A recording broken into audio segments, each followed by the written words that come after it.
if we're going to, I believe, if you're going to engage in the discussion of depression, I believe it's more about dealing versus deliverance. Being in church, it's easy to talk about being free from a thing or free from something.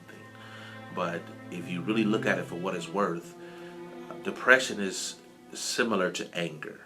I believe you never really get rid of anger, but you have to learn how to manage it. Or lust. Lust is something you never really get rid of. You just have to learn how to manage it. When dealing with depression, um, I believe I've seen over the years counseling, dealing with people that depression can be suppressed for a season. It can, and then something can come and just trigger it, and you be right back to or right back in a depressed position or a depressed state.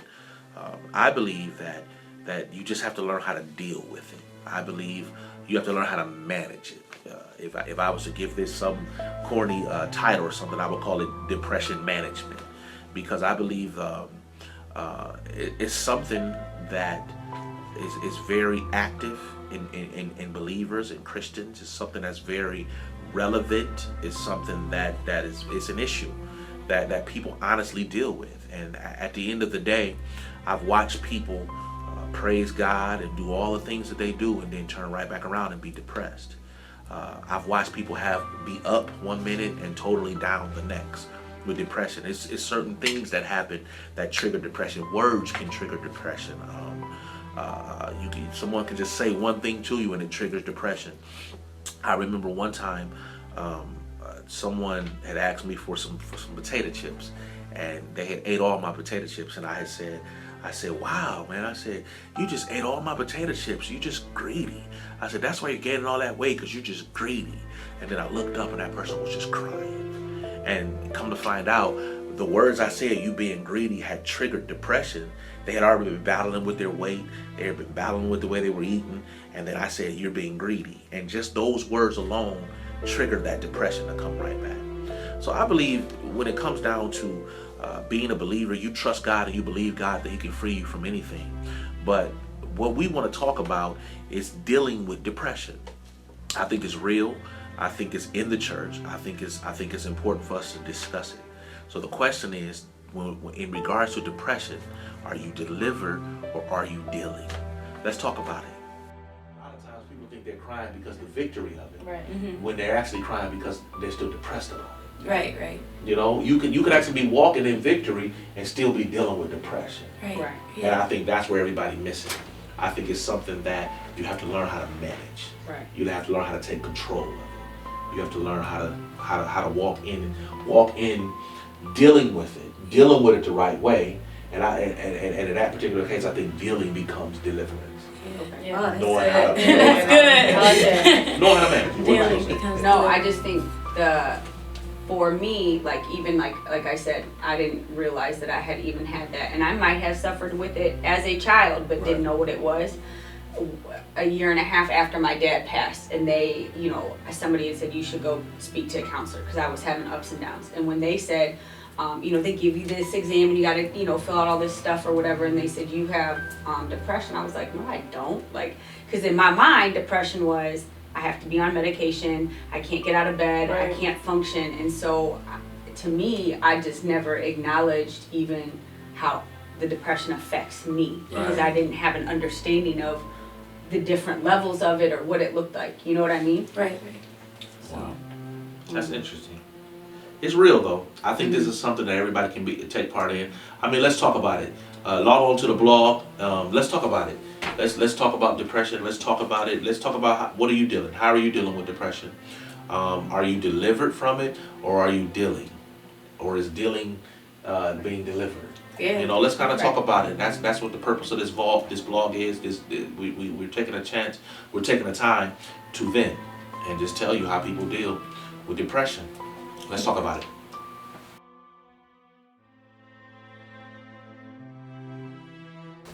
I believe a year and a half after my father passed away, and it's been almost 7 years since he's been gone, I was seeing a counselor, and they had addressed that I had depression issues, and that was the first time that anyone had ever addressed those issues that they saw in me, and the first time that I actually ever addressed dealing with depression. I was introduced to depression when I was in the 8th grade. I struggled with it a lot when it came to acceptance and friends and things like that, but depression didn't really start to take a hold on me until after I got married. I was diagnosed with stage 4 endometriosis, and that affected my ability to bear a child. So I would have to say that I was first introduced to my depression probably after my first heartbreak, just failed relationship, friendship. So yeah, after my first heartbreak. I would say my depression started a while ago, like in elementary school. People used to talk about me all the time, and so like my self-esteem just went like really down, and that's really how it started, and it just kind of grew from there, and it just branched off into different areas. So yeah, it's been my whole life, I would say.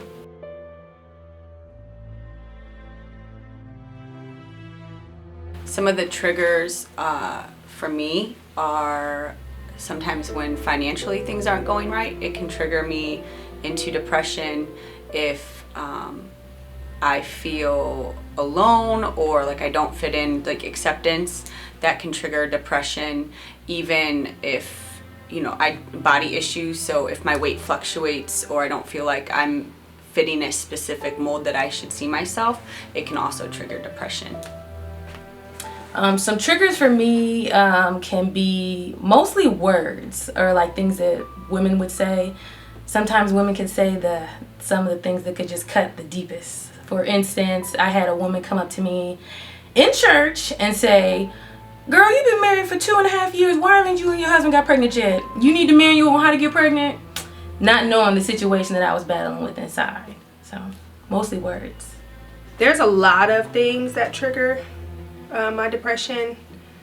As of lately, it's probably been, I would have to say, holidays probably. Just places, really, just being in places that remind me of what has me depressed. So for me, it's places, it's being around certain people, going to certain places. A lot of things can really trigger my depression. There are a lot of things that can trigger depression for me, unfortunately. I would say one of them is like somebody like I love being disappointed in me. Like I'll immediately just beat myself up. Just feel like I disappointed anybody. It's just like, it's awful to me. So that's one thing that triggers it. And then maybe like stuff not going my way triggers it. It's a lot. Oh shoot. Wait, sorry. Can we start that over?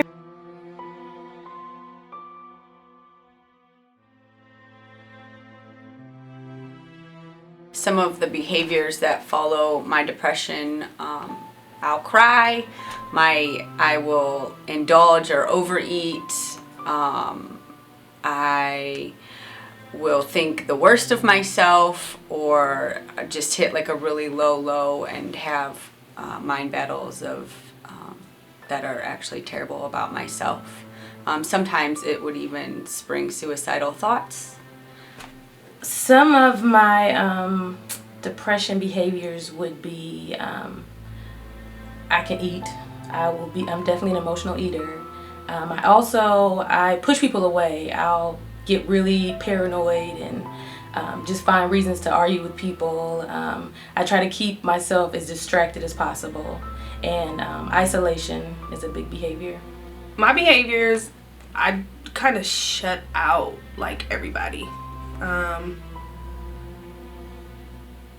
And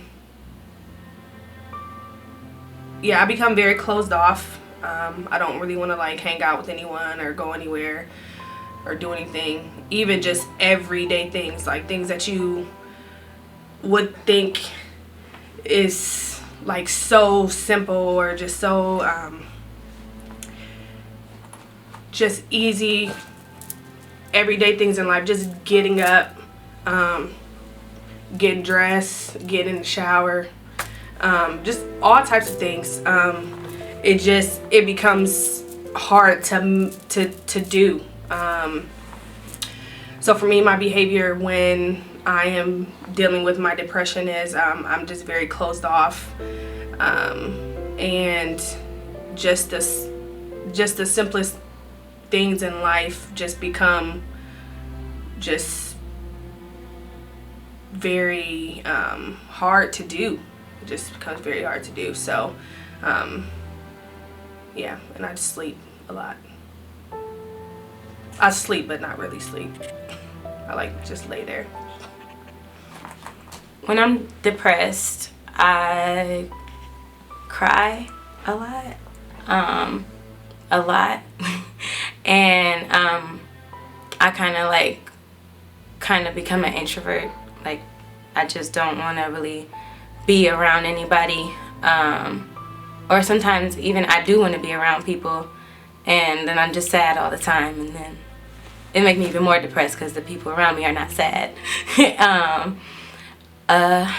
Another thing I do is like I like music and I write, so I'll write sad songs. And I just get real sad. I like to be in the dark, just secluded away from life. Depression is a behavior. To me, depression is isolation. It's the enemy. Depression is heaviness. Depression is awful. Depression is sad. To me, depression is selfishness. Very dark. It's the worst. Depression is paralyzing. It's anger. Lonely place. Anything that you can think of that's bad, that's depression. Depression is a mindset. It's dark. It's like a cage sometimes. It's a very sad place. Or like a pit. Depression can be a way of life. Depression is just the worst, and I really wouldn't wish it on anybody. Depression is hopeless. It's pain. Irritating. Depression is anything opposite of life. And sometimes uncontrollable. It's evil. Depression can suck the life out of you. I hate depression. Thank you everybody for tuning into the vent. I'm definitely glad to be able to start a conversation, and I appreciate you guys for joining in. I do want you to know we are going to come out with a second part to that video next month, so stay tuned. I'm really excited because Pastor Kilker is going to share some more wisdom with us and some tips on, how to fight through this thing. We can do it. Bye.